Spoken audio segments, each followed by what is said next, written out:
Where's my fidget toy? Hey friends, we are here again with World Maker Books. Um, this is the longest lasting illness known to man, apparently, because I am still sick and Mark is getting sick again. So it's been a great phlegmy week here. Right. Anyway, we are here to read EarthSong Overture by Mark Wandry, and we will be giving away a couple of um, signed copies of that eventually. We are going to kill time until about 5 minutes after, give people time to get here. And I'm going to actually sit back a little bit and be relaxed tonight because my back already hurts. So I'm going to try this from back here instead of from sitting forward. I've been kind of half out of it all day and got about 45 minutes worth of work done today, maybe. Yesterday I didn't really get anything done except working on a teddy bear. I have several things in process that I need to be doing. So because it's December, my list has gotten a little crazy. And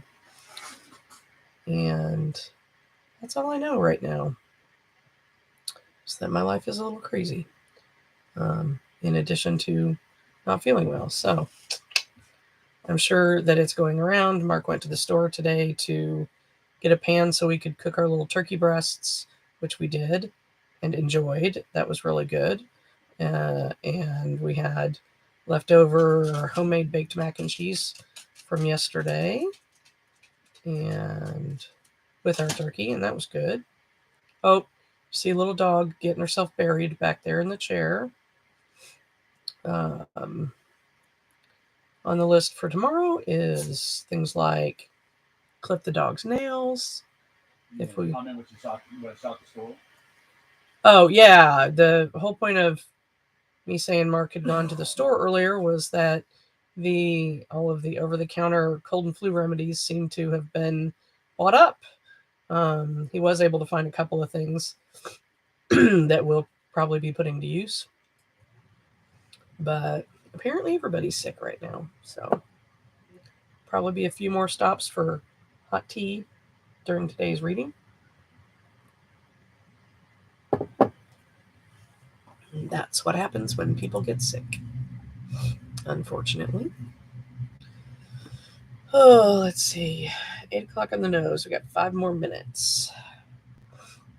I bought a pattern a few weeks ago that is being released slowly over the course of December. It should be a cute little gnome, and that's what I'm working on right this second.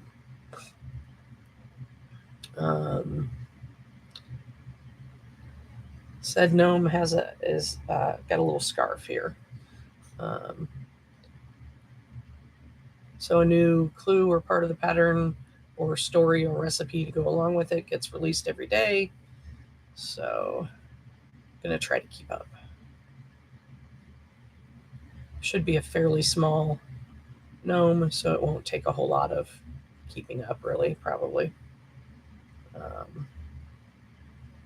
This is the 3rd or 4th time I've done the gnome make-along. And they're usually pretty cute.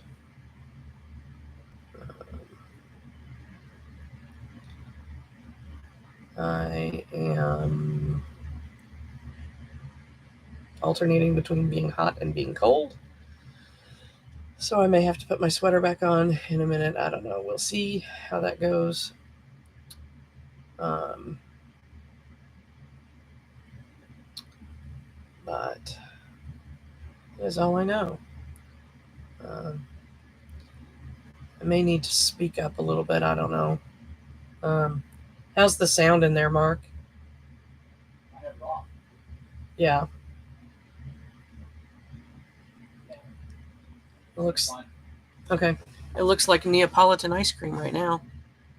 brown and white and pink. Anyway, we've got about 3 more minutes.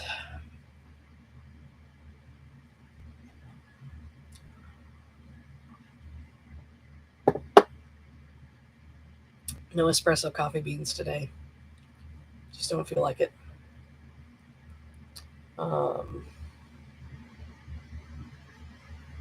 Anyway, hope you all had a good Thanksgiving and are well and happy and well on the way to getting your Christmas lists checked off.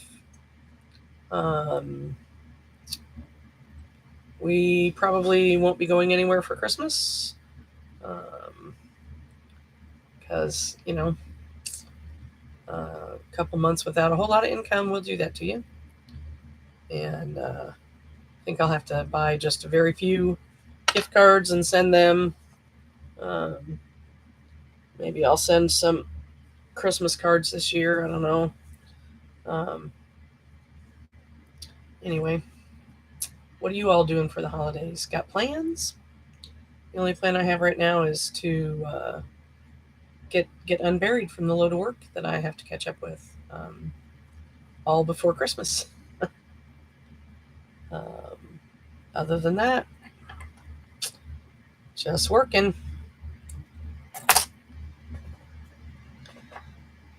All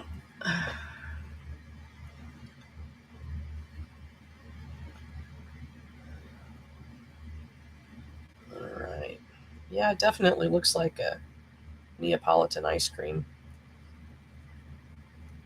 Brown and pink and white, and then a pinky purple and brown again. So we'll wait just a couple more minutes to see if we've got anybody else showing up, and then we'll get started. If y'all remember, Mindy was on her way onto the island, got from the airport to one of the bridges when the bridge got shut down. And she'd just gotten out of the Uber and was trying to make her way onto the island. The Uber driver told her how to get across on the footbridge. So I think that's where we were. And I think we're going to go ahead and get started. Billy had slowly worked his way into the park until he encountered another group of the followers. This group had better organization and had better training in the use of arms. He almost died twice in just a few seconds. First, he took a pistol round to the abdomen that his vest stopped. Second, a bullet grazed the inside of his left forearm. He'd sacrificed his favorite tie. It stopped the bleeding. Another officer, part of a tactical SWAT team, found him. When he saw the black outfit, helmet, and bulging equipment belt, he almost cheered. The man raced up to the tree next to him, panting and wide-eyed. But when Billy looked around, he couldn't spot any others. "Where's the rest of your team?" "Scattered," the man admitted, "or dead."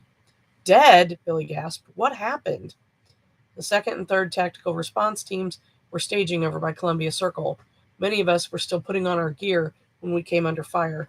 There were snipers in the buildings, groups of civilians with all kinds of arms. It was horrible. There was fire coming from all directions. We were under constant attack. Nowhere was safe, so I ran.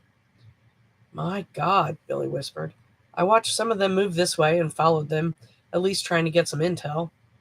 "Have you tried calling for backup?" "You try," the man said, as another younger man raced up to join them. Billy grabbed his tactical radio and called. There was no answer. He tried several more times. "It's been down for a while. We heard a call from the Emergency Response Coordination Unit. They were under attack."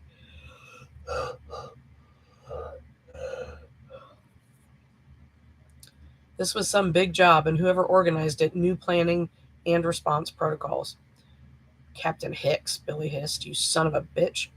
"What?" the SWAT man asked. "What did you say?" "Nothing. We need to gather as many officers as we can and create a perimeter. There are innocents in there." Shots still rang out, helicopters circled, and sirens sounded from all directions. "We have to contain this." "But what if there are thousands of them?" asked another officer, a younger man Billy wasn't was certain didn't have more than a couple years on the force. There aren't. How do you know? The SWAT man asked. I don't. Billy took a deep breath. Are you men with me or not? Their answer was slow in coming.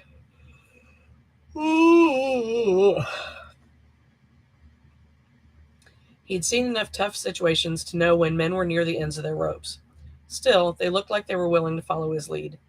He was about to lead them toward the center of the government camp when he heard a loudspeaker booming out from Central Park West. Attention in the park. This is the NYPD. We wish to negotiate a ceasefire. Are they serious? The SWAT sergeant asked of no one specific. Billy shook his head as well. It was inconceivable after the last several hours of chaotic murder that they would simply call it quits. Then a voice yelled back from the park. Ceasefire, then! Billy gawked. 15 minutes, the person added. Just like that, the gunfire tapered off and ceased. The city now only echoed with emergency sirens and car horns. He heard the screams of the injured nearby. He engaged the safety on his rifle. Sorry, folks. He engaged the safety on his rifle and slung it. Just like that, his job had gone from one of hurting to one of saving. Chapter break. Crossing the bridge amidst a sea of humanity moving in the opposite direction was a surreal experience for Mindy. Every instinct told her to turn around, go with them, and flee the sounds of sirens and gunfire that grew closer with each step. Many of those walking east didn't notice the lone woman walking west, like a fish moving upstream against the flood. Those that did looked at her in confusion, and a few with consternation. One man she had to push past cursed her and tried to grab her backpack. Mindy barked in surprise, only holding onto it because she had her arms through both straps. Without thinking, she threw an elbow and felt a jab of pain as it connected with his cheek. Bitch, he screamed, and then the crowd parted around them. Jesus, Mindy said, shaking her head as she massaged her elbow and continued west. She clipped the snap that locked the backpack's two shoulder straps together and adjusted them across her sternum. The city was full of people either panicking or acting like animals. Actually, the city wasn't full of them. The city was emptying of them. She finally reached the end of the bridge as it descended into the city, passing over FDR Drive 100 feet below. The road was a parking lot with 1,000 cars spread out in both directions. Many drivers blew their horns in frustration or abandoned their cars, making the situation on the roads unrecoverable. Ahead, the police had closed the bridge to cars and were ushering foot traffic toward both the pedestrian walkway she was using and all the traffic lanes as well. They allowed buses to use a single lane that moved slower than the people walking beside it.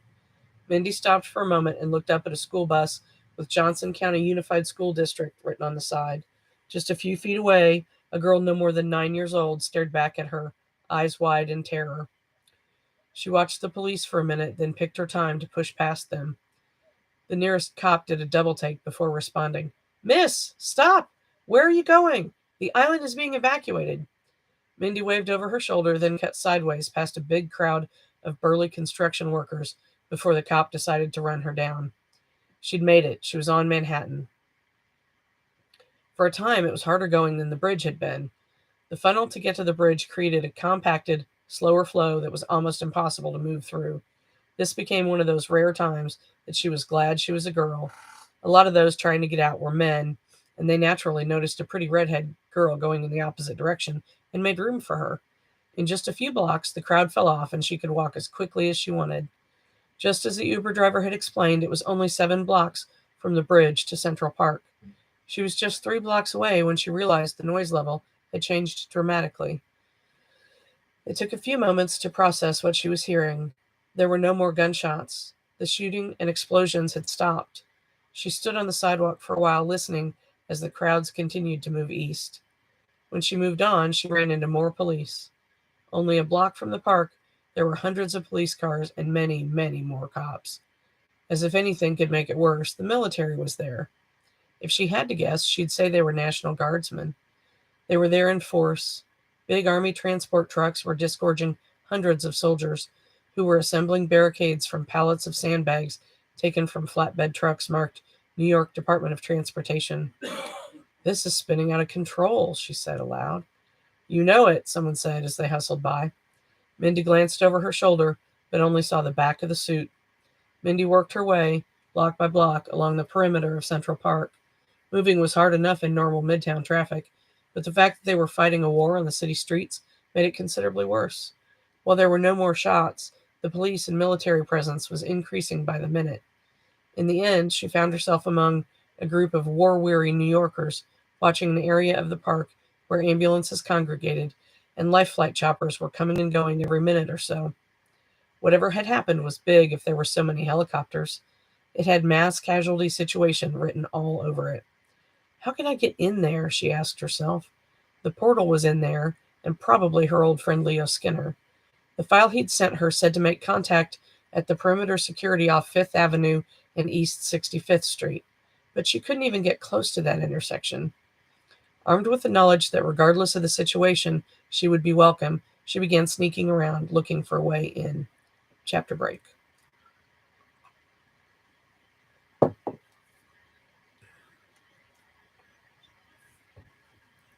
The city's HRT, Hostage Rescue Team, used a robot to deliver a special cell phone to the big concrete dome, thus establishing communications with the followers of the Avatar.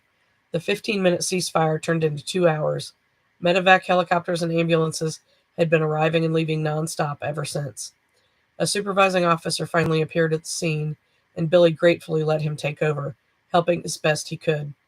They'd begin establishing a perimeter, backed out a weapons range, and split their job into 3 tasks. 1. Help FDNY evacuate the wounded. 2. Move any civilians out of harm's way. 3. Continue to find and apprehend any followers of the Avatar, or FA as they were now calling them. As Billy was one of the few who'd had the presence of mind to get his long arm from his cruiser before abandoning it, he was one of several tasked with Mission 3. Of course, that meant he had to also help with 1 and 2. Sorry, folks. With 1 and 2 encountered them. He was on Madison Avenue by 61st Street, helping a woman wounded by flying glass, who staggered all the way down there from 5th Avenue.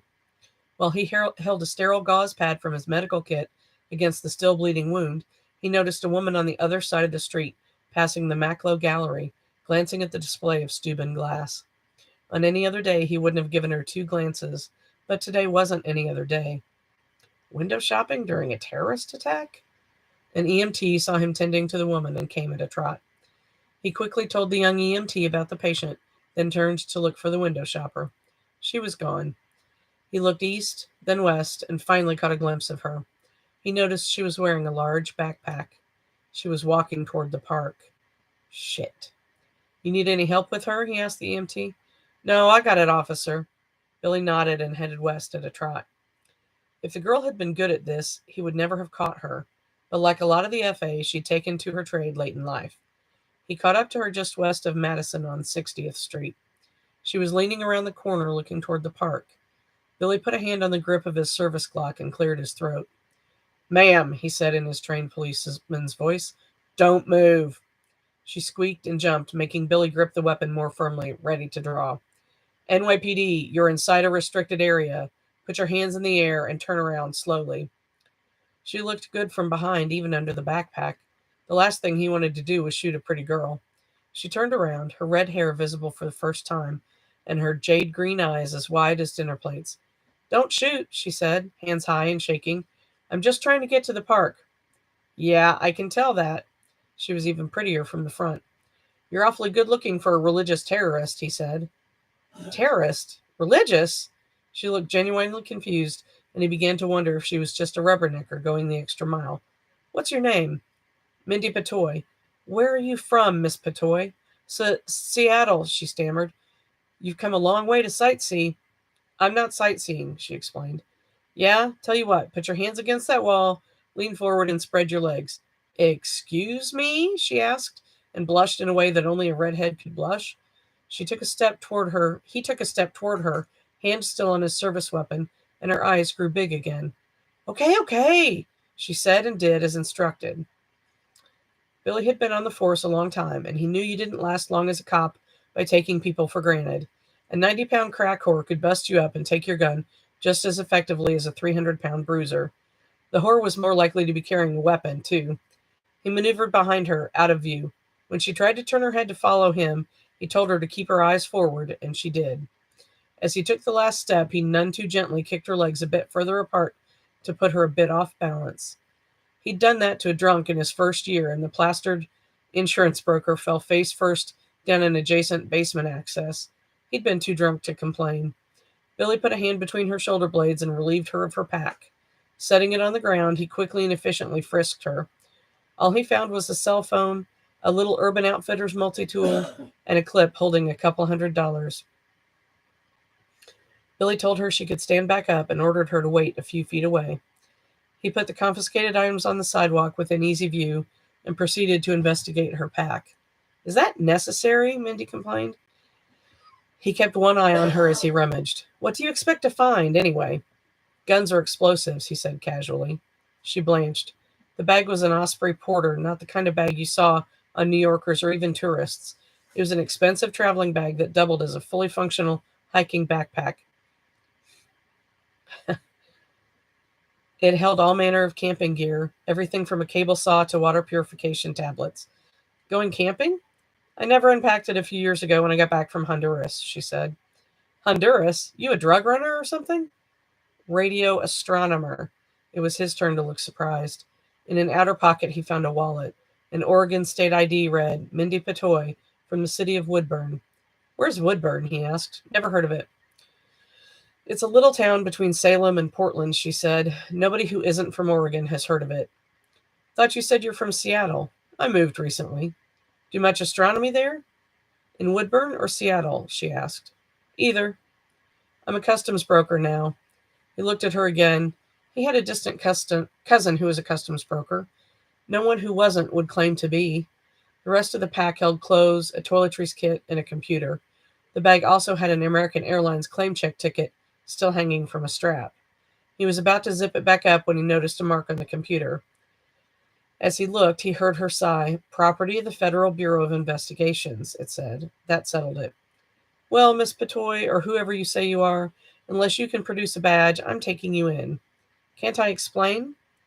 Can you? He asked. She seemed to consider, then shook her head. I want my phone call. He nodded, took her things from the ground, and slung the pack. He removed a pair of cuffs from his belt. Put these on, he instructed. You must be kidding. If I have to put them on you, you won't enjoy it. She looked at him closely, then took the cuffs and put them on.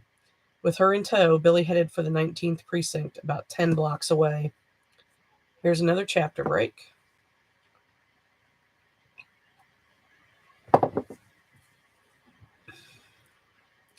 Agent Volant, can you hear me? Volant forced his eyes open and saw a man in a white coat flashing a bright light into them. Ah, there you are. Who the fuck are you? Volant growled. Dr. Alinsky, he said, then turned to examine a device. Volant became aware of the beeping and flashing medical devices surrounding him. He was in a hospital. He was alive. Well, that was something at least. What happened? You were blown up, the man said, and then he chuckled at his own wit. Well, there was an explosion and you were thrown. The paramedics said they found you against a chain-link fence. It likely saved your life. Pain was beginning to return. His back felt like a Bengal tiger had attacked him. How bad? He croaked. You have a slight concussion, 3 cracked ribs, and a broken left wrist. All in all, not too bad. Good, he said, sounding better. Get me some clothes and my gun. Mr. Volant, you aren't going anywhere. You're scheduled for surgery in 2 hours to put some pins in that wrist. No, you're going to get me a phone and explain just how essential that surgery is. I need to get back to my command. Not really, the doctor said. No, really, get me a phone or I'm going to twist your pointy head off, Volant bellowed. 15 minutes later, he hung up the phone. The cultists had taken the compound. 27 were dead, at least 30 taken captive. He'd lost 9 agents, the guard, and 7 troopers. The rest were scientists and technicians. There were also 50 guardsmen injured. It was a total cock-up, but they didn't immediately need him. This surgery, he asked the doctor, is it essential? The bones will heal, Alinsky explained coolly. However, they won't heal properly. You'd likely lose a lot of mobility as a result. Will I have less use of it during recovery if I have the surgery than if I hadn't? The doctor looked confused. Obviously, no one had asked such a question before. Bullet repeated the question. I would say no, the doctor answered. It'll be fully immobilized after the surgery, but it would be so painful now if you tried to do so much as pick your nose, you'd scream yourself hoarse. Fine, he said. Do it. But where's my weapon? The NYPD officer outside has it. There are 2 of your agents downstairs as well. Bullet grunted. Someone was as paranoid as he was. Good. Very well. Do the surgery, and wake me up as soon as possible afterward. Do you understand me? Of course, the doctor said, icicles dripping from the words. Bullet nodded. They had an understanding. An hour later, he was in surgery. All right, chapter break. Heck if I know. We're at 49%, Yvonne.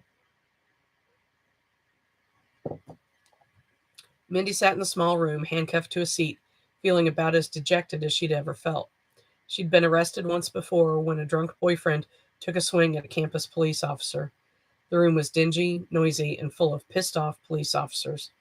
Several were wounded during the terrorist attack, and the NYPD historically didn't take well to cop killers. When she got to the precinct, the officer who had snapped her up said she wasn't yet under arrest. He wore street clothes under a tactical vest covered in dust. The tag on his vest said his name was Detective Billy Harper. He would have been handsome if he hadn't just arrested her. Billy handed her off to a lieutenant who took her ID and asked her the same questions he had asked. She didn't have to worry about keeping her story straight because, except for the part about receiving an invitation to participate in a secret government program investigating the portal, she'd told the truth. Mindy managed to absorb quite a few details about what was going on in the city. The cultists who'd attacked the compound were known as the followers of the Avatar. They held some crazy apocalyptic belief that centered around the portal. She'd stumbled into a damned holy war over an alien artifact. After the interview with the lieutenant, he took her to a holding cell, the small room she was now in and had been for hours. The handcuff was chafing her wrist, and she had to pee. She was also becoming painfully aware that she hadn't eaten for hours and was starting to feel the effects. It didn't help that the 3 women she shared the room with, all smelled like sweat and ripe sex. They stuck me in a room full of hookers, she thought to herself miserably. Mindy Patoy? A woman at the door asked. She started to raise her hand, only to have it jerked to a stop by the handcuff. She raised the other dejectedly. The female officer came over and unlocked the cuff, leaving it on the chair. She didn't put the cuffs back on her. Follow me, please. Please was better than ordering, she figured. Mindy followed her. You need the restroom? She asked Mindy, who said she did. They stopped by one, and the woman stood outside the stall while Mindy did her business. Afterward, they went down several hallways. Some of the people they passed were civilians with IDs clipped to their clothes. Others were clearly police. Most took no notice of her whatsoever. Eventually, the officer showed her into a small room with 2 chairs on opposite sides of a table and asked her to sit on one. The part of her that watched TV expected to be facing a one-way mirror, but she didn't see any glass or obvious camera. That didn't mean there wasn't one. They could have hidden it in the smoke detector overhead, or even in one of the screws of the heavy-duty door frame. Mindy sat, and the female officer left. She didn't appear to lock the door. Mindy resisted the urge to get up and check. The table and chairs were bolted to the floor, and the table had a big steel eye bolt in the center, with a pair of cuffs locked through the hole. The officer could have locked her to the table. When the door opened again, she didn't know what to expect. It turned out to be Inspector Billy Harper with a bag of food and 2 cups of coffee. Decided to feed the condemned prisoner? She asked sarcastically. He cracked a smile, and she realized he was quite cute when he wasn't being a stormtrooper. I finished talking with the lieutenant about your case, he said, as he came in and closed the door. The aromas of grease and clothes, and her mouth started to water. I realized no one had bothered feeding you. Sitting down in the other chair, he took one of the styrofoam cups for himself, put the other in front of her, and set the bag within reach. She eyed the bag and tried to feign disinterest. Falafel, right off the truck, he told her. One is veggie, the other is lamb. She moaned almost silently, and he grinned. Come on, it's on me. Eat. She grabbed the bag, and his smile grew. The coffee wasn't generic cop coffee. It was Starbucks, and damn good, too. She grabbed the first wrap that came to hand. It was the veggie. The flatbread was warm and recently baked, the veggies gently roasted in olive oil. The sauce carried a subtle flavor of lemon juice and sour cream. She devoured it and found herself looking at the bag inquiringly. Go ahead, the officer told her. I ate mine while talking to the lieutenant. She grabbed it. We finished checking into your story and didn't find any inconsistencies. I could have told you that, she mumbled around a mouthful. The lamb was even better, savory and juicy. She was going to eat every bite, even if it made her sick. We called Seattle and spoke to Mr. Binder at SETI. Harold? She said, surprised. It must have only been 6 a.m. when they called. Yep, he said, but... Yep, he said, but she could see the calculating going on behind his eyes. That had been a test, too. The only question we're left with is the computer. I can't comment on that, he grunted. Our IT people checked it out. It has full FBI encryption and it's up to date. We even called the FBI and they said it was not stolen, but declined to explain why a customs broker and ex-radio astronomer has one of their $10,000 encrypted laptops. Her eyebrows went up slightly. 10,000? She finished eating the second sandwich and washed it down with some of the coffee. We're certain you aren't a terrorist. We're just not certain you aren't a spy.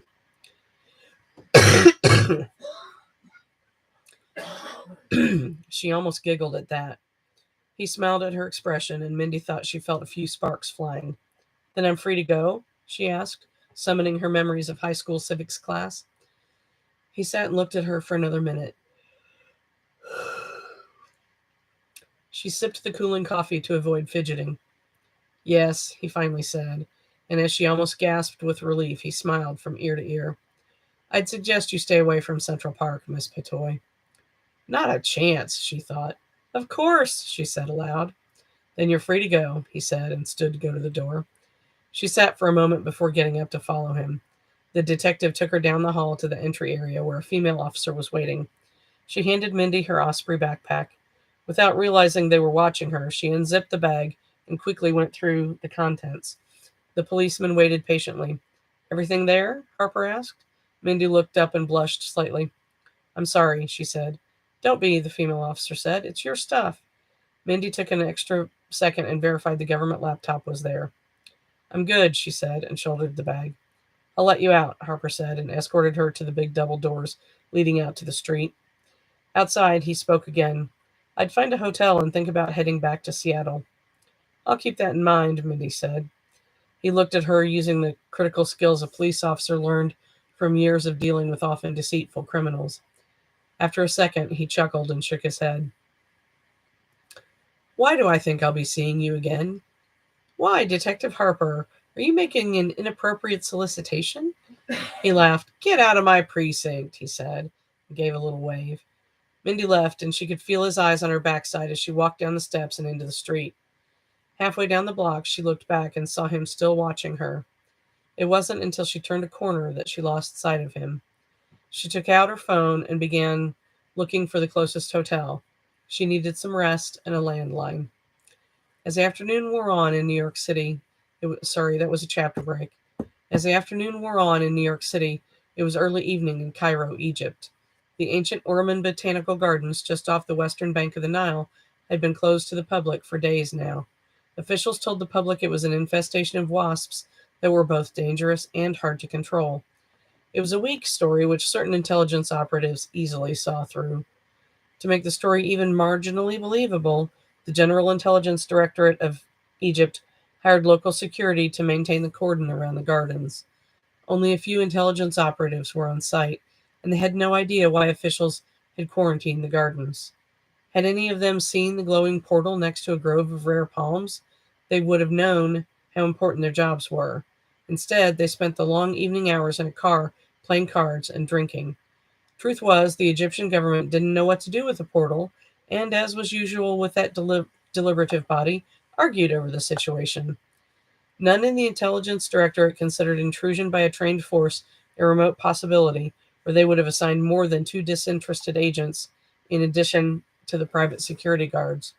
As Cairo began to sleep, black camouflaged figures emerged from the Nile River and silently crept among private boats tied up near the Cairo University Bridge. They used sophisticated NVG night vision goggles to scan the area along Nile Street, nestled between the high-rise buildings along the river and the waterway.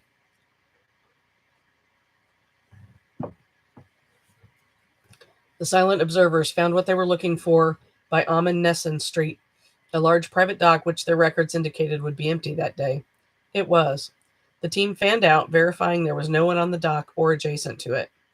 They found a security guard at the currently closed El Malka Cafe on the other side of the street and neutralized him with a subsonic round. The combination of the low-velocity bullet and the suppressor meant the only sound noticeable over the passing truck was the crack of shattering glass as the man fell dead. More black-clad figures moved north and south of the pier. As they went, they shed their black wetsuits, changed into city workers' uniforms, and removed warning signs and quick inflating barricades. 10 minutes after the first of them set foot on dry land, they were setting up roadblocks and detour signs at Abd el-Hadi Salah and Wasef Was streets. Sorry, Arabic names and me. I don't have any idea what the pronunciation rules are. The light traffic on Nile Street honked and drivers shook their fists in annoyance, but the workers waved and bowed, shrugging their shoulders at the helplessness of the situation. They successfully diverted traffic. A half hour passed while they established the detour and verified there was no sign of local law enforcement intervention. In that time, a pair of specialists came ashore. They removed their wetsuits to reveal uniforms and quickly headed down the road past the growing line of annoyed traffic on Nile Street. The pair returned in a half hour with 2 large passenger buses someone had left for them. The traffic workers conveniently let them through over the loud, horn-driven protests of the diverted traffic. While the bus drivers were gone, still more men came ashore, quickly moving to strategic locations along the river. Some broke into nearby high-rise buildings and went to the top floors where they set up. Sure that no one was observing, a submarine slowly surfaced adjacent to the docks. In only moments, watertight doors opened and personnel began to swarm out into several dock buildings nearby. The entire operation took 5 minutes, including already shorebound personnel jumping aboard and removing a dozen waterproof crates lashed to the rear deck of the submarine. Just as the last people were jumping clear, the submarine began to submerge once more. Shortly, another surfaced and took its place, and the process repeated itself 4 more times. When they finished, the 5 Dolphin II class subs retreated down the Nile on their silent hydrogen fuel cell powered engines.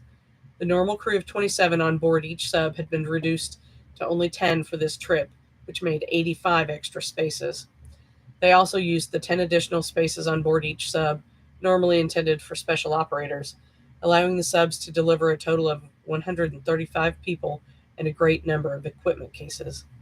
As the lines of honking cars began to grow, the two teams blocking the roads received a simple radio click on the channels they monitored. They abandoned their post and climbed the nearby hill on foot, slipping off their city workers' jumpsuits to reveal common street clothing. The buses departed 10 minutes later, also heading up the hill away from the riverside. They left the barricades in place to cause additional confusion. The nearly overloaded buses, with their blacked-out windows, climbed the hill to Charles de Gaulle Avenue, where they turned right. The traffic here was busier, but it allowed the huge buses to merge. According to the rules of the road in Cairo, the larger vehicle usually had the right of way. Still, the buses drove slowly, both to avoid drawing attention and to give the dozen men on foot time. The buses reached the huge traffic interchange at Nabet Masser, finding it unmanned. During the busy part of the daylight hours, Cairo traffic officers would stand on platforms and direct the hectic flow of traffic through the essentially unmarked and uncontrolled intersection. After hours, the Cairo rules of the road applied. After letting a huge semi-truck towing a container pass by, the buses muscled their way into the lanes heading west. Starting 100 yards past the intersection, hundreds of parking spaces lined the right side of the road. Visitors to the gardens would park there for a nominal fee while enjoying the facilities. As the late evening approached, there were only a few cars left. Most belonged to students from the nearby Cairo University Engineering Department, where parking was notoriously hard to find. The team on foot had already picked out lines of empty spaces long enough for the buses and stood by them looking nonchalant. The men nodded to the buses as they pulled in and set their air brakes before shutting them down.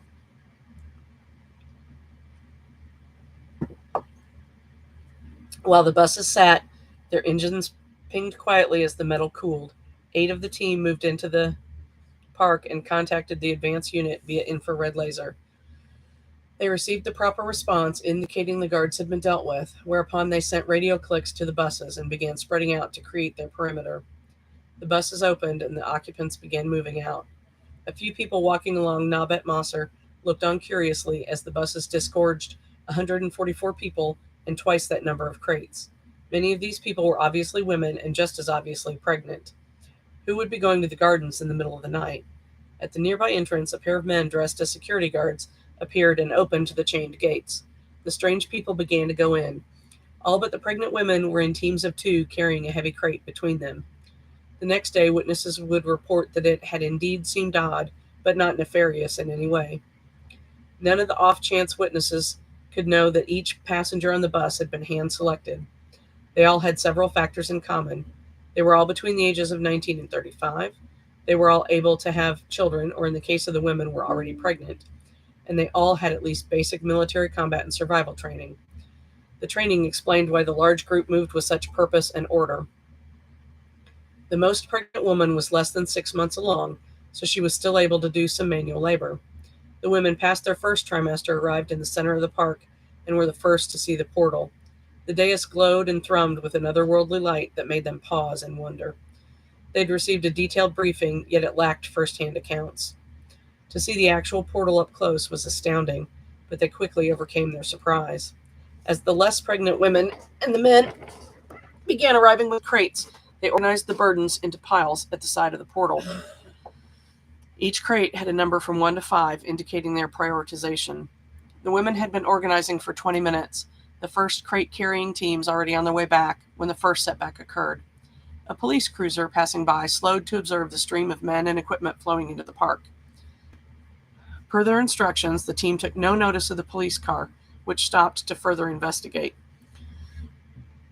It was a solo patrol car with only one officer inside. The officer sat for a long moment before reaching for his radio. The side window shattered with a pop and the officer slumped sideways. The subsonic round wasn't audible over the street noise. "We're compromised," the security team leader said over the scrambled radio. "Understood," the transit team leader replied. "Proceed with expedited departure." Quickly and silently, the groups by the portal organized and lined up. 5 from the security team stationed themselves nearby. 5 minutes after the team eliminated the patrol officer, the first woman stepped through the portal into a somewhat swampy, arboreal landscape lit with otherworldly light.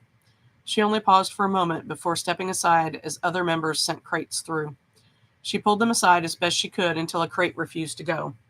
At that point, she removed a silenced pistol and dropped to one knee to cover the area. One of the transit team members made a note on a tablet and barked instructions. As the next person went through, the other members adjusted the stacks of crates. The next 4 through were all heavily armed, wearing body armor and carrying Tavor battle rifles at the ready. Once their accompanying crates had passed through and the way cleared, more non-combat personnel followed. The security team moved to establish a perimeter on the other side. The one vital piece of intel they'd been missing was whether the Egyptians had yet to send anyone through. If they had, they would neutralize. Out on Madet Maser, the first confused-looking pedestrians were examining the only police car to Out on Madet Maser, the first confused-looking pedestrians were examining the police car, only to discover the man behind the wheel dead from a bloody head wound.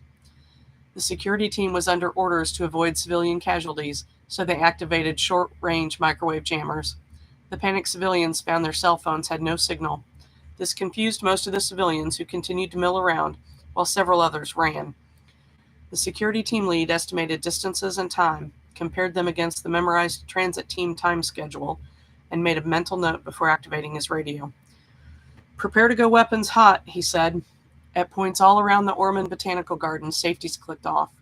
The first response was a pair of police vans racing across the Cairo University Bridge. They were from the Police Tactical Response Unit, dispatched by a screaming call from the General Intelligence Directorate while they organized their own response. The 2 men in overwatch positions, sitting atop high-rise office buildings along the Nile River, each fired a single shot from their IWI-DAN rifles. The hyper-accurate .338 bullets killed both drivers instantly, sending one van careening over the bridge railing and into the Nile, and the other one across the median, where it struck a UPS truck head-on and burst into flames.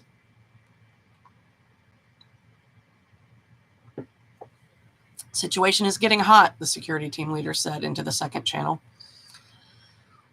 In the center of the garden, the team worked as quickly as they could. More than 50 had already passed through the portal. The middle group was going now, which included all of the most pregnant women. It was the slowest part of the operation. The pile of crates had diminished, though not as quickly as hoped. "We can't speed up anymore," the transit team leader said. The security team lead ground his jaw and made a quick sweep of the area. Aside from the small group of civilians observing the dead officer's car, there were no other signals of unusual traffic. He made a snap decision.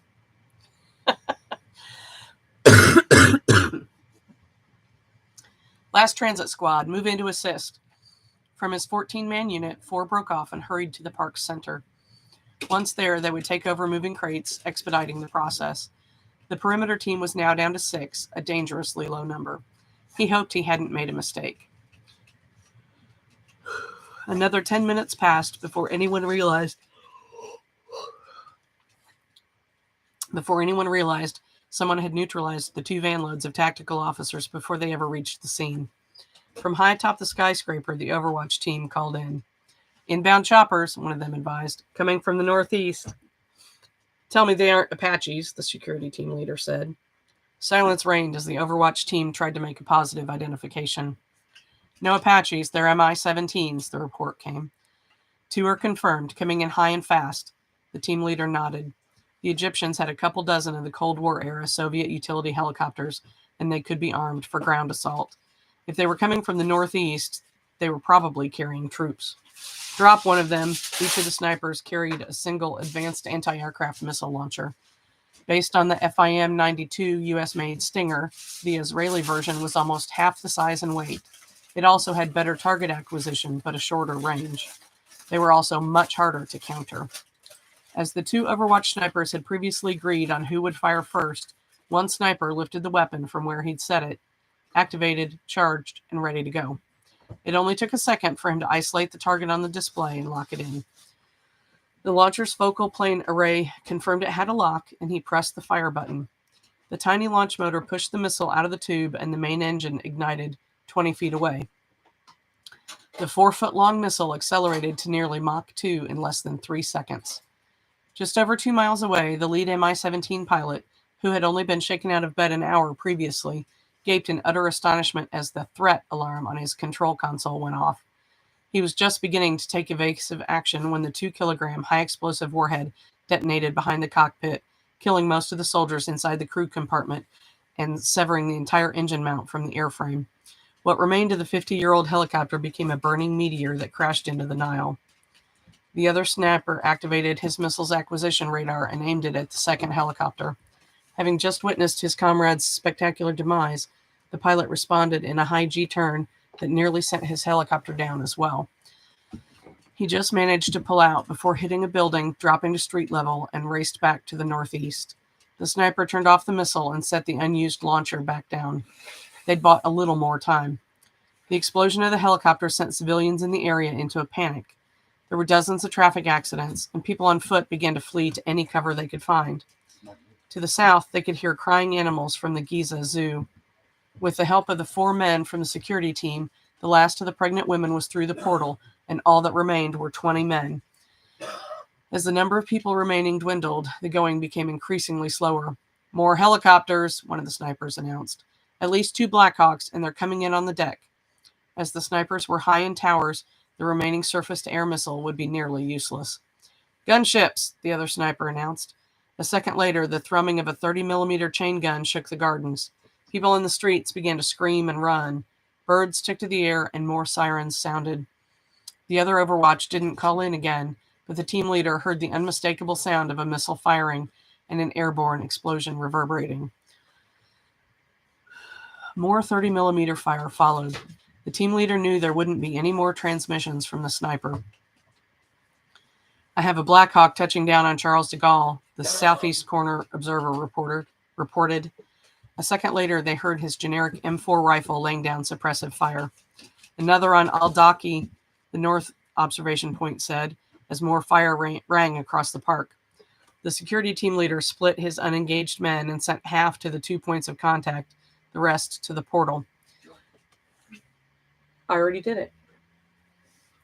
Get them out of here before they send another gunship, he barked, and ran to the southeast corner. That copter had the most cover and probably managed to disembark effectively. He reached it in less than a minute and found confirmation. Of the 3 men he expected, only 2 were still alive. They were taking cover behind a pair of parked cars, and a rain of small arms fire showered down on them. The team leader ducked behind a tree, fit a 38mm grenade into the launcher on his older M4, and sent the projectile down range. It landed next to a concentration of troops, turning several into gore, and bought him enough time to reach his men. They gone? A corporal with a shoulder wound asked. He shook his head, and the man nodded, reloading. They'd all understood what they were up against when they took the mission. The chance of exfil was expected to be 0. Transit team, you have 5 minutes tops, he said over his radio. Godspeed. And to you, his counterpart on the transit team replied. There were only 2 of his people left. He turned and examined the crates. Only 20 of them remained. He knew they'd miss what the last 5 contained, but they'd survive without them. The last crates to cross were unwieldy. Their occupants were alive.